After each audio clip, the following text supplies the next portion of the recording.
Okay, welcome back sa inyong lahat. Ngayon naman, we are going to answer activity sheets or Unit 2 activity sheets. And our topic for this is Dominant Approaches and Ideas, Part 1. For your pre-activity, you're going to answer these 3 questions. Unang katanungan, what do you understand about the term inequality? Ano ang inyong nalalaman patungkol sa terminong inequality? Pangalawa, have you experienced any form of inequality? How did you feel thereafter? Nakaranas na po ba kayo ng tinatawag na or any form, anumang klase ng inequality? Ano ang inyong naramdaman pagkatapos nito? And number 3, is inequality still rampant in society? Bakit? Ang inequality ba ay talamak pa rin sa ating lipunan? Bakit? And for your next activity, habang may tatsulok at sila ang nasa tuktok, for our most essential learning competency, you're going to analyze the basic concepts and principles of the major social science theories. For your direction, listen to the song entitled Tatsulok by Bamboo and write down the words or lines that show social inequalities. Again, pakinggan nyo ang kanta ni Bamboo na Tatsulok at isulat ninyo ang mga termino or mga words or mga linya na nagpapakita ng social inequalities. After doing that, you're going to answer the 2 questions. Number 1, what message did the song convey? Ano nga ba ang mensaheng gustong ipahiwatig or iparating ng kantang Tatsulok? And number 2, what must be done to address this problem? Ano ang dapat gawin upang masolusyonan ang problemang nabanggit sa kantang Tatsulok? And for your enrichment activity, we are going to call this activity, Let's Decipher. For your direction, analyze the given pictures below, and you are going to define Marxism based on the given pictures. Okay, we are going to analyze, tignang maigi ang mga larawan upang inyong mabigyang kahulugan ang tinatawag na Marxism. Ano nga ba ang Marxism? Yan, tignan natin ang dalawang larawan. Okay, next activity. Itong Are We the Same activity, ang kanyang most essential learning competency ay appraise the meanings that people attach to everyday forms of interaction in order to explain social behavior. Ano ang napapansin ninyo sa larawan? Obviously, ito ay mga picture ito ng iba't ibang klaseng cellphone. Kaya ang katanungan ko sa inyo, are the phones the same? Magkakatulad ba ang phone na nakikita ninyo? And pangalawa, do they mean the same thing? And number 3, what comes to your mind when you see these? Ayan, yan ang inyong activity. And then next activity, what do you see might deceive you? Yung mata kasi natin ay medyo kapag pwede tayong madaya ng ating mga mata at ang ating nakikita ay maaring hindi pala yun talaga. Okay? Base sa ating unang tingin doon, pwedeng hindi pala yun talaga ang talagang nakita natin. Okay? So, meron tayong 6 larawan dito. Okay, ano ang nakikita nyo sa unang larawan? Marahil nakita nyo isang yes. Okay, direction. Examine each of the following pictures and you're going to write what image or symbol you saw after looking at each of the pictures.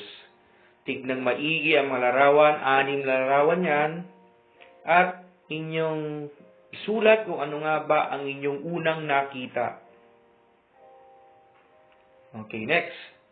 Enrichment activity. We're going to call this activity, I am, therefore, I can reflect.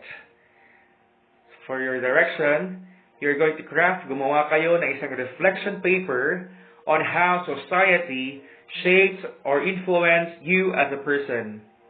Consider the social factors that influence you and the social forces that have impacts on your parents' lives. State the similarities of these social forces that affected you and your parents. Gumawa daw kayo ng isang reflection paper kung paano nga ba ang lipunan ay humubog o naka-impluwensya sa inyo bilang isang tao. Okay, kailangan i-consider ang inyong kapaligiran, society, komunidad that influence you and the social forces that have impact on your parents' lives. Consider your society, your community, and state the similarities of these social forces that affected you and your parents. Gaano ito nagkaroon ng impact sa inyo at sa inyong mga magulang, itong inyong social forces or mga social forces na nakikita nyo sa inyong kapaligiran. Okay, for your next activity, concept mapping. Ayan, nakikita ninyo sa loob ng bilog or oblong ay may word na unconscious. Okay, you're going to write as many concepts as you can relate to the term unconscious. Magsulat daw kayo ng iba't ibang termino, paramihan kung gusto nyo mas marami, mas maganda, at i-relate ito sa term na unconscious.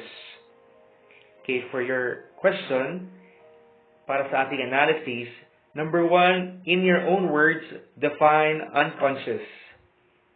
Bigyang kahulugan ang terminong unconscious. And number 2, have you experienced being unconscious of the things around you? Write your experience. Nakaranas na daw ba kayo na maging unconscious? Isulat ang inyong karanasan patungkol dito. And next activity, we are going to call this activity, konsensya lang, tao lang. Konsensya na, tao lang. Ang ating most essential learning competency ay, you are going to analyze the psychodynamics of the person's personality in terms of id, ego, and the superego. Okay, the id, ego, and the superego.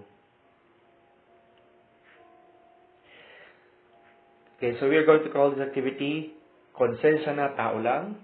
Ito, imagine yourself, kunwari kayo ay mayroong red na hat or sombrero. Nakasuot kayo ng pulang sombrero. At sa pulang sombrero na yon, that will represent your id. Okay? Ito ang sitwasyon sa inyong red hat or red cap. You aim to be on top of the class. Gusto nyo maging number 1 sa klase. And you are willing to do everything just to reach your goal to the point that you are willing to cheat if you did not review your lessons well. Your friends keep their distance because of the behavior that you are showing. You even quarreled your friends because she scored higher than you were in the exam. Sa id ninyo, sa red hat, gusto nyo daw maging top 1 sa klase and kaya nyong gawin lahat ng gusto nyong gawin upang maabot itong pangarap ninyo kahit na kayo ay mangopya sakaling hindi kayo nakapag-aral kapag meron kayong exam. And dumating pa sa point na inaway nyo ang inyong kaibigan kasi mas mataas ang kanyang nakuha kaysa sa inyo. Okay, for your blue hat, that will represent your superego. Superego. Sa kaloob-looban mo, deep within you, there is a feeling of guilt. Ikaw ay guilty. Nalulungkot ka kasi nga, because of the fact that you were already drowned with selfishness. Kasi gusto mo lang, ikaw lang yung mataas, ikaw yung number 1. Kaya nalulungkot ka kasi nga, guilty ka, pakiramdam mo, ikaw ay nalulunod na sa pagiging madamot, self-centered. And your friends distance themselves because you already changed. Lumalayo na ang mga kaibigan mo kasi nagbago ka na. Kaya mag-isa ka na lang. As you face the joys and pains of your senior high school years, mag-isa ka na lang, wala kang kaibigan, and you remembered the teachings of your mother not to be selfish and not to be success greedy at the expense of ending friendships and being dishonest. Naalala mo ang turo sa'yo ng nanay mo na huwag maging maramot, huwag maging sakim, at huwag masyadong sakim sa success. Na ang ibang tao naman ay nagsuffer dahil gusto mo maging ikaw yung maging successful, mataas ang makukuha.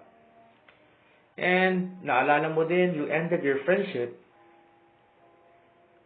You ended the friendship at naalala mo yung payo ng nanay mo na wag kang maging selfish sa mga kaibigan mo at dapat ikaw ay maging honest palagi. And naalala mo rin ang wise words that your teacher, yung sabi ng teacher mo, na maging low-key ka lang or dapat maging humble ka lang at just enjoy your senior high school life without pressure. That is your blue hat or your super ego. And for your white hat or your ego decision, this will be your decision na ano bang decision mo? Sino ang pipiliin mo? Ano ang pipiliin mo? Yun bang maging top 1 sa klase to the point na mangongopya ka at lalayon ka ng mga kaibigan mo kasi nagbago ka na? O kaya naman ay yung naalala mo, yung payo ng nanay mo, susunod ba yung payo ng nanay mo na huwag maging maramot, but instead, maging mapagbigay, maging mabait sa iyong mga kaibigan? Ano ang inyong gagawin? That will be your white hat or your ego or your decision. Yan ha? Imagine yourselves wearing red hat for your id, blue hat for your super ego, and white hat for your ego or your decision. Okay? For your next activity, you're going to supply the table with the information given above based on the fact given. Write your decision on the white hat column. Isulat, kopyahin nyo lang yung nasa red hat, kopyahin ilagay sa table na ito. Blue hat, kopyahin lang din, ilagay sa table na ito. And sa white hat, you're now going to decide based on your id and your super ego. What will be your decision? You're going to write that on the white hat column. Okay? Did you get that? Okay, for your enrichment activity, you're going to write a journal. Okay, for your direction, write a journal about a personal situation or event in which your id, ego, or super ego were at work. How did these affect your behaviors? Sumulat ng isang journal patungkol sa pangyayari sa iyong buhay na kung saan ang inyong id, yung ego at super ego mo ay tumabaho sa iyo. And paano ito naka-apekto sa iyong pag-uugali? Okay? Okay, did you understand my explanation? And having said that, see you on the next instruction.